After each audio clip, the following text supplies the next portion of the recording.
Allora, rieccoci a lei la parola, Baruta, un po' siamo nel giro conclusivo. Sì, solo per chiarire, nel senso che credo che sia giusta l'osservazione che faceva prima, nel senso che non è giusto banalizzare, è giusto punire la legalità. Io facevo un esempio estremamente preciso di quello che è un settore che fino a pochi anni fa era sconosciuto, insomma, il termine la logistica era sconosciuta, tanto è vero che solo da un paio d'anni anche la scuola si sta orientando con un indirizzo che non esisteva, insomma, no? Quando fuori, ad esempio in Germania, già da anni riescono a produrre addirittura laureati, non solo diplomati, insomma, per cui questo legame anche lavori nuovi e noi arriviamo estremamente in ritardo, dopo anche noi credo di aver portato un grosso contributo, insomma stiamo vivendo e stiamo valutando questa nuova esperienza delle forme nuove dell'apprendistato, insomma,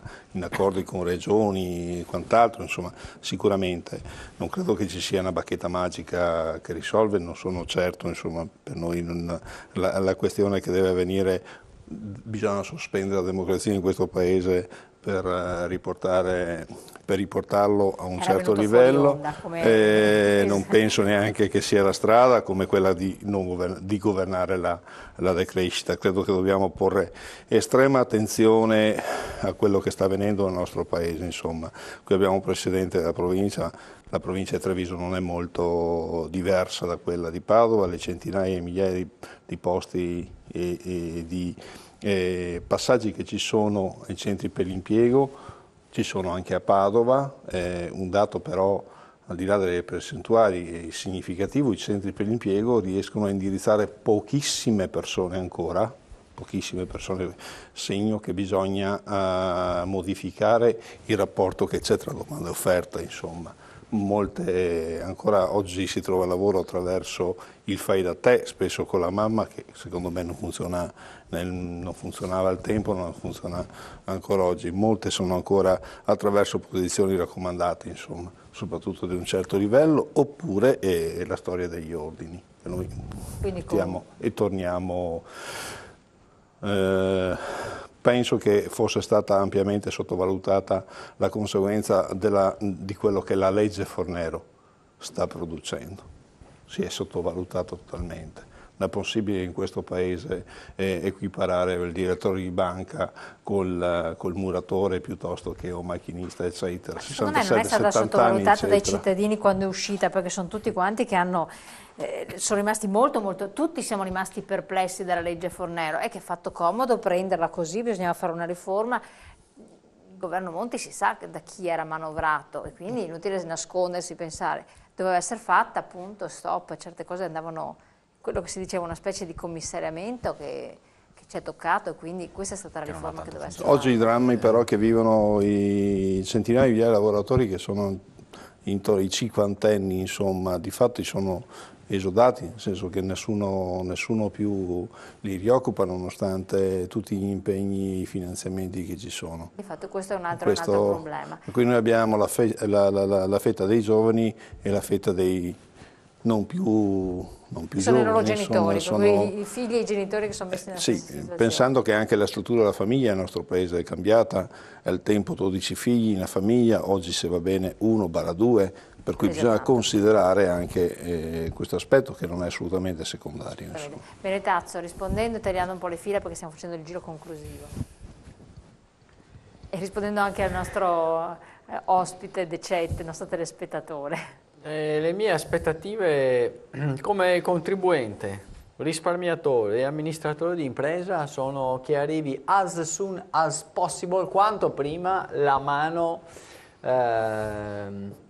sovranazionale, quindi metta fine all'autogoverno del nostro paese per mano italiana e finalmente implementi almeno la metà di quelle che erano i punti cardinali che ci sono stati chiesti 2 anni fa, nell'agosto del 2011, quando il governo Berlusconi stava ancora per scadere, che sono tutti quei famosi cambiamenti in cui sogniamo come imprenditori o come cittadini che fruiscono dei servizi erogati del paese al fine di poter veramente pensare a un cambiamento del paese. Non arriverà purtroppo dalla politica interna, non ci sono riusciti nei 3 anni precedenti, di sicuro non lo faranno né adesso con il governo delle larghe intese e non con la nuova democrazia cristiana che hanno in mente di creare a breve.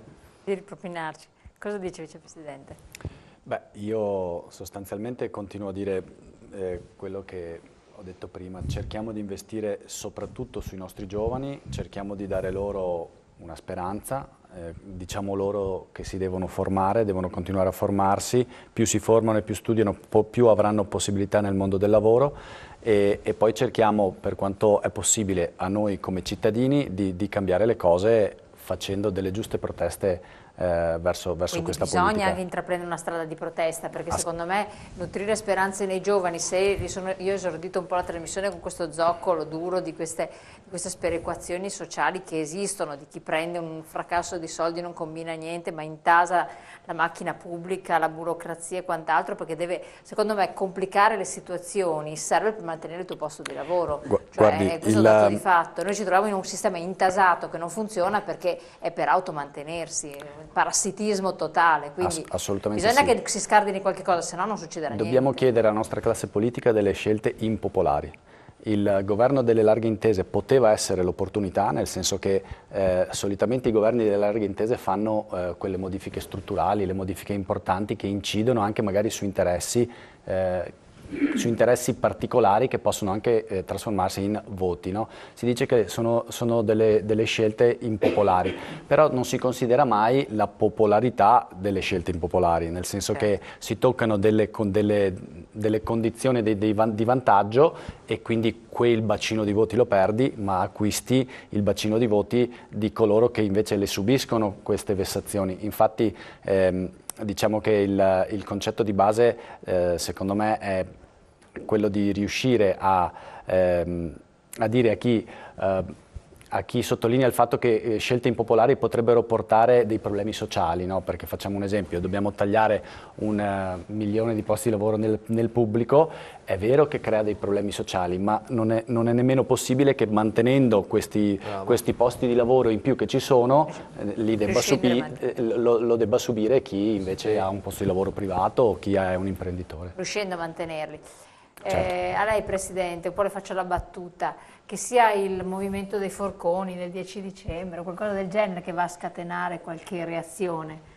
Parlavo con gli autotrasportatori, artigiani autotrasportatori che dicevano ma forse chissà, che siano loro a innescare un meccanismo, visto che a volte hanno acceso gli animi. Gli autotrasportatori hanno già proclamato il fermo nazionale, quindi nei prossimi giorni. Io starei un po' sul tema che è questo qua. Allora, sostanzialmente, secondo il mio punto di vista, dobbiamo puntare su soluzioni, perché tutti quanti siamo d'accordo che bisogna rilanciare il lavoro, trovare spazio per i giovani e quant'altro, però di proposte concrete ne ho sentite molto, ma molto poche, al di là di Benettazzo e forse un po' di Confindustria. Cioè noi dobbiamo assolutamente smuovere il mondo del lavoro.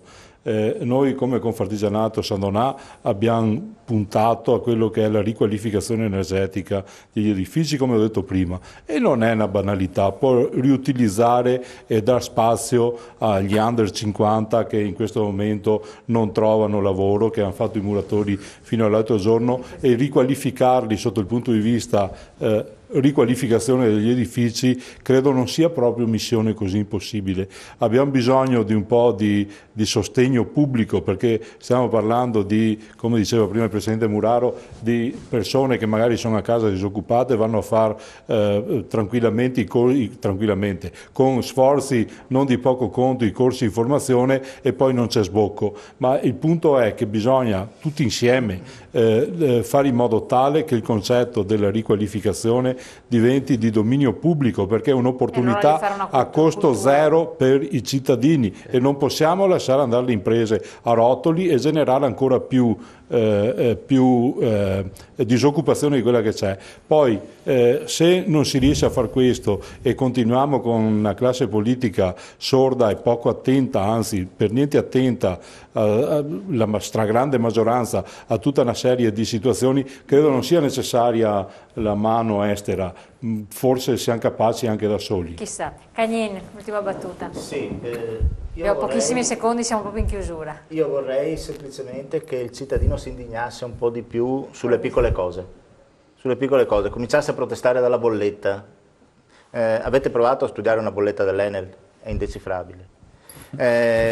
Che cominciasse a indignarsi per i piccoli furti che non significano niente, Prendiamo le bollette dell'Enel, quello che paghiamo tutti, la bolletta dell'energia, del gas o dell'elettricità.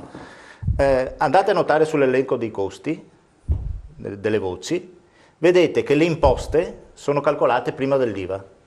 Ora, da che mondo è mondo, un'imposta è una tassa. Quindi una tassa su un'altra tassa, lo sappiamo. Siccome si tratta di pochi euro, tutti stanno zitti, pertanto pochi euro, i problemi sono altri. Ma mettiamo insieme milioni di persone e vediamo di fare una bella class action, visto che ci sono i presupposti per poterla fare. È un modo per cominciare a rompere il ghiaccio. Già partire più qualcosa. Una battuta, pochi secondi, Presidente. Partiamo con la marcia di qualche parte per cambiare le cose. Due concetti solamente. Candidiamo a Treviso. Due concetti solamente, molto velocemente ci vorrebbe. Sì. Sul discorso, questo paese è riuscito a rovinare anche la green economy, perché è vero, è interessante, però lo stanno pagando i cittadini. Sì. Il grosso problema è la produzione di giornaliera del fotovoltaico, sta mettendo in difficoltà i grandi impianti dell'Enel che non hanno più la comparazione e la gestione ottimale. Secondo, il concetto di democrazia si diceva prima. È vero, stanno distruggendo la democrazia in questo paese, perché noi andiamo a votare con il presidente della regione, il presidente delle province non so fino a quando, e perlomeno gli ultimi 2 anni non siamo andati, e i comuni li vogliono centrare sopra i 15.000 abitanti. Perché al Parlamento noi non votiamo le persone, votiamo un partito. Allora la democrazia, stanno uccidendo la democrazia. E mi dispiace che siano i compagni a fare questa cosa. L'esempio è la lungimiranza dei democratici, il Partito Democratico sta uccidendo la democrazia in questo paese. Benissimo, detto questo, non entriamo nella politica, che siamo mai fuori tempo massimo. Ringrazio i nostri ospiti, i nostri telespettatori di averci seguito. Grazie ancora, buonanotte, noi ci vediamo domani in diretta alle 12:40. Grazie.